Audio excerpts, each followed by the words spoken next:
Tienen ustedes a bordo a un personaje bien curioso, Chentovic.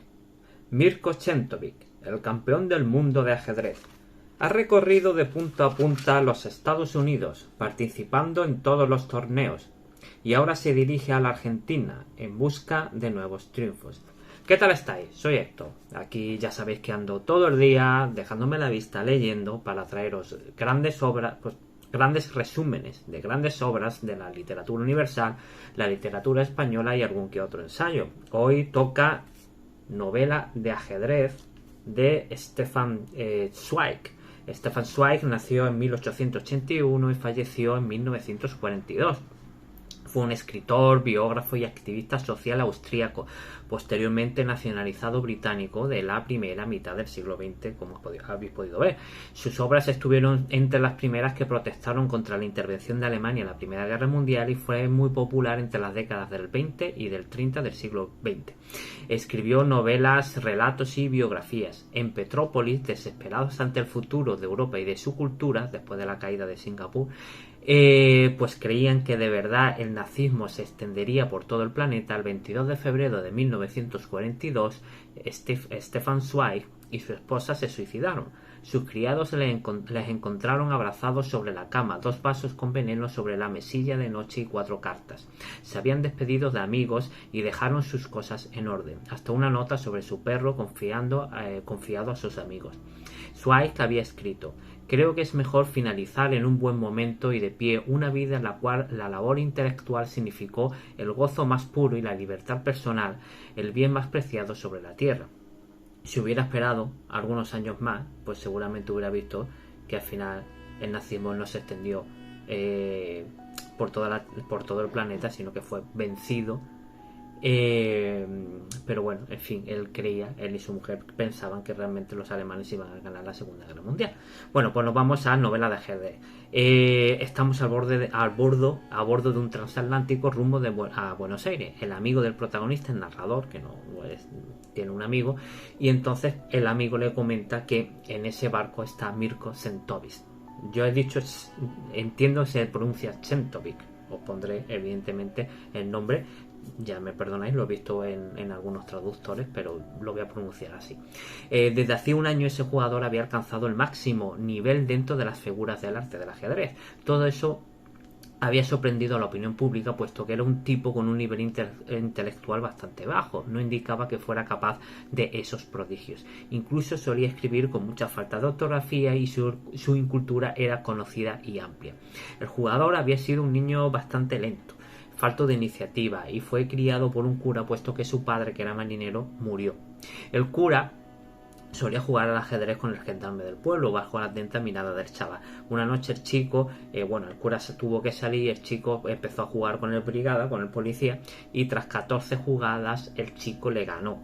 Entonces también ganó al cura, y entonces estos estaban tan sorprendidos que lo llevaron a un café donde había más gente jugando al ajedrez. El chico tendría unos 15 años. A partir de la tercera y cuarta partida ganaba todo el mundo. El chico, ante la expectación de la gente, fue alojado en un hotel por cuenta del círculo de ajedrecistas. Un domingo por la tarde ganó a todos los jugadores que se le presentaron.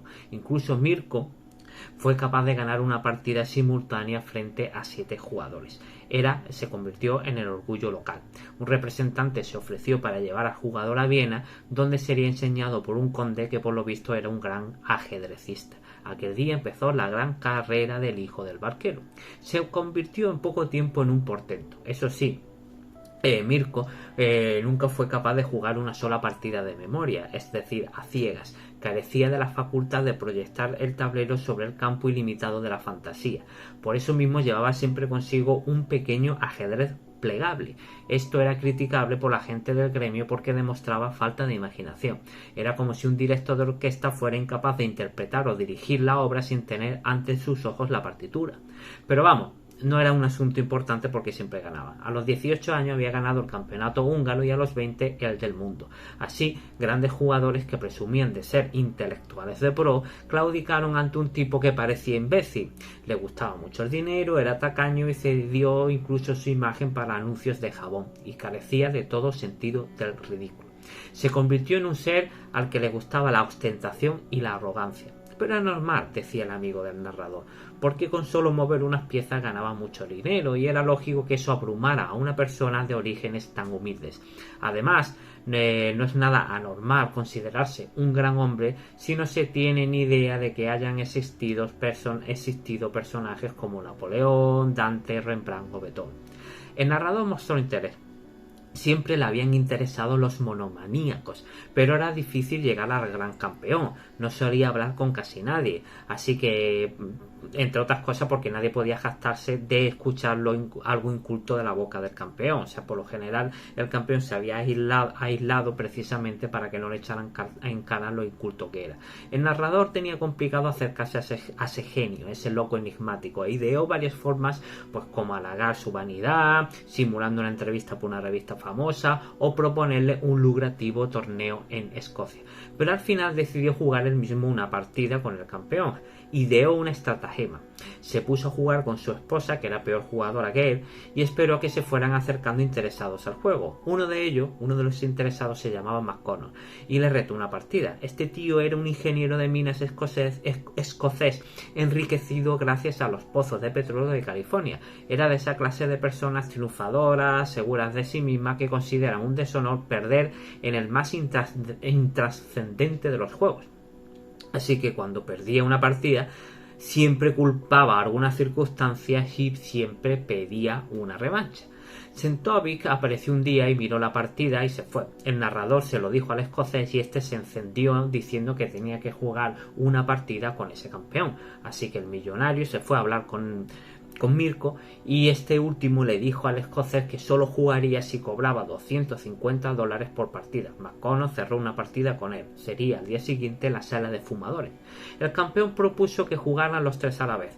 Cuando el maestro moviera ficha, se marcharía a otra mesa para que el narrador y el escocés pudieran deliberar.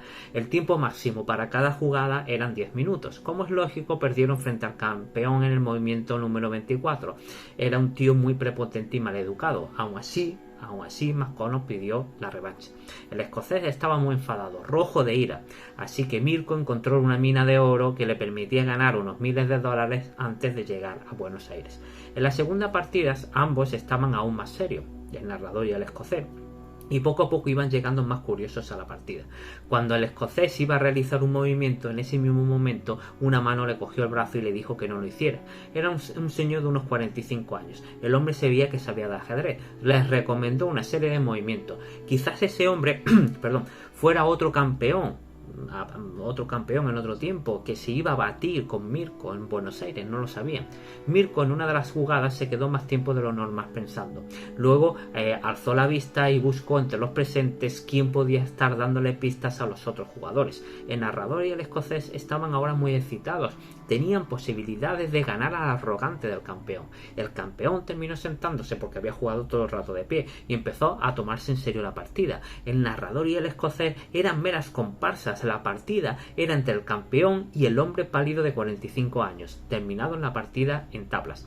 El campeón pidió una tercera partida, mirando esta vez al salvador de los otros dos. Se fijó la mirada en el hombre de 45 años que estaba ayudando a McConnell y al narrador. McConnell quitó que sí, quería otra partida, pero esta vez jugaría el campeón con el extraño señor. Este hombre dijo que no, parecía tímido, dijo que llevaba al menos 25 años sin jugar al ajedrez. Se fue rápido. Pero el campeón les ofreció otra partida al día siguiente si ellos querían. El narrador y el escocés estaban llenos de júbilo y deseaban ver esa partida entre los dos. Pero ¿quién era ese tipo? ¿Era algún campeón? No sabían, un gran ajedrecista ahí que estaba como camuflado. Así que el narrador, como era austríaco, al igual que el desconocido, fue a hablar con él para convencerlo de la partida. Por contra, el escocés cargaría con todos los gastos de la partida. El desconocido se llamaba señor B y parecía haber envejecido prematuramente. Resulta que no sabía que Sentovic era el campeón que era. Aceptó una partida, pero pidió que no tuviera excesivas esperanzas en él. El señor B le contó al narrador que él trabajaba antiguamente con su padre en una gestoría jurídica, dedicada a asesorar sobre problemas jurídicos y administrar bienes de los grandes conventos. Últimamente se le habían confiado algunos bienes de la familia imperial. Cuando Hitler llegó al poder y confiscó bienes de la iglesia y pues la gestoría mantuvo una actividad en la discreción, prácticamente dentro de la clandestinidad, porque no le tenían permitido hacer esa actividad con la iglesia o con los nobles que había por entonces en Austria. Pero los nazis, antes de empezar a armar a sus ejércitos contra el mundo, se habían ocupado de organizar un ejército no menos peligroso y eficaz en todos los países vecinos, la legión de los renegados, de los humillados y de los resentidos. Había espías y confidentes por doquier. Así que un trabajador del señor B, bueno, se chivó, lo delató y lo terminaron deteniendo, pero al señor B le dio tiempo de quemar los documentos importantes que los podían implicar. Así que bueno, la SS quería obtener del señor B información y documentos de interés de sus adversarios. Buscaban pruebas contra la Austria monárquica. Lo alojaron en un hotel, no en un campo de concentración, y los métodos para sacar la información eran como más sutiles, no era tortura, eran métodos más sutiles. Estaba aislado, que ese era el método de presión. Le quitaron el reloj para que no supiera el tiempo que llevaba, le quitaron un lápiz para que no pudiera escribir, no había cuchillos para que no se abriera las venas, no había nada que hacer, nada que oír, nada que observar. Pasaba el día esperando que ocurriera algo y no ocurría nada. Los interrogatorios empezaron y el señor B no sabía lo que conocía la Gestapo, así que estaba continuamente muy nervioso porque no sabía lo que tenía que decir. Luego, la soledad de su habitación, el interrogatorio continuaba, no paraba de pensar en las preguntas y en las respuestas que daba. Su cabeza buscaba formas para entretenerse, versos de Homero aprendido en el colegio, acertijos, operaciones matemáticas, pero nada, siempre pensaba en el interrogatorio. Estuvo así 4 meses, estaba desesperado, pero un día pasó algo que cambió las circunstancias. Un jueves 27 de julio iba al interrogatorio, estaba lloviendo y vio un capote. Y en el bolsillo del capote vio un libro. Pues entonces se acercó y cogió el libro. Y luego en su habitación, para gran decepción de él, se dio cuenta que era un repertorio de jugadas de ajedrez. Utilizó la colcha como tablero y migas de pan como piezas para recrear las jugadas. Con el tiempo pudo prescindir de lo anterior y recreaba las jugadas en su cabeza, jugaba de memoria. Gracias a las 150 partidas del libro, ya tenía algo en el que ocupar el tiempo. El ajedrez le vino bien de cara a los interrogatorios porque mejoró su capacidad mental para afrontar dichos interrogatorios. Ese tiempo de felicidad duró unos 3 meses. Ya no tenía sentido repetir una y otra vez las jugadas, así que pensó que debía empezar a idear otras partidas. Jugar contra él mismo parecía absurdo, pero necesitaba dividir el cerebro en dos, un cerebro para las piezas blancas y otro cerebro para las piezas negras. Desde entonces vivía obsesionado con el ajedrez, tanto que llegó a enfermar. Un día amaneció en el hospital, estaba herido, había estado delirando, gritaba fórmulas extrañas como C3, C4, que no eran otra cosa que movimientos dentro del tablero de ajedrez. El médico le dijo que había tenido un desequilibrio nervioso agudo. Al final el médico, gracias a su informe, supuestamente consiguió la excarcelación del señor B. O quizás fue porque Hitler ya había solucionado el caso austriaco tras invadir Bohemia. Para el señor B, la partida con el campeón sería una prueba para ver si era capaz o no de jugar una partida de forma normal, con otro contrincante y con piezas auténticas. Nunca había jugado con otro contrincante a ese nivel. El señor B dijo que solo jugaría una partida, no quería volver a caer víctima de esa manía. Al día siguiente estaba todo listo para jugar. Empezó la partida entre el señor B y el campeón. Los asistentes empezaron a perderse en la jugada, no sabían quién tenía ventaja o quién no. Veían solo piezas moviéndose. Las pausas de Sentovic, de Mirko, eran cada vez más largas.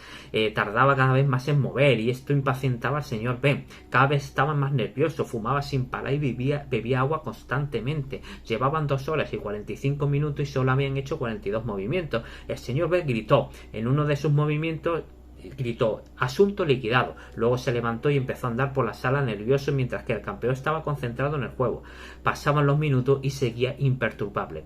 El campeón terminó barriendo con su mano todas las piezas del tablero. El señor B había ganado. El campeón propuso otra partida y el señor B aceptó. El narrador intentó advertirle de que solo quería jugar una, pero no le dio tiempo. El señor B estaba nervioso, exaltado, eufórico.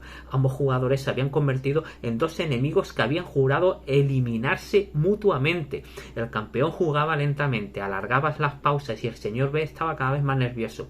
El señor B tardaba solo 1 minuto en mover, pero el campeón utilizaba los 10 minutos estipulados, se lo tomaba con calma.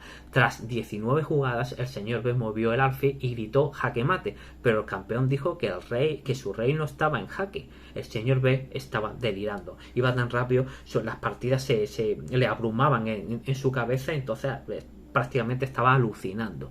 El narrador se lo hizo entender al señor B, así que el señor B se levantó, se disculpó y dijo que el campeón era el ganador de la partida. Y aquí, pues evidentemente, acaba todo. Como podéis ver, son dos formas de entender el ajedrez. Una persona que tras haber estado encerrado en la habitación del hotel a base de interrogatorios de la Gestapo, pues bueno, ideó en su cabeza, todo lo tenía en su cabeza y había desarrollado una manía. Y el otro hombre, a pesar de ser un ignorante y bueno, una persona muy ignorante y bastante bruta, pues había también desarrollado una capacidad para jugar al ajedrez que lo convirtió en el campeón. ¿Qué? Pues bueno, os lo vuelvo a recomendar. Novela de ajedrez de Stefan Zweig. Muchísimas gracias. Si os ha gustado el vídeo, ya sabéis, darle a like, os lo agradecería, compartirlo con vuestros contactos y amigos, si repartiéramos, como siempre os transmito, y suscribíos al canal porque así me ayudáis a crecer. Muchas gracias y hasta la próxima.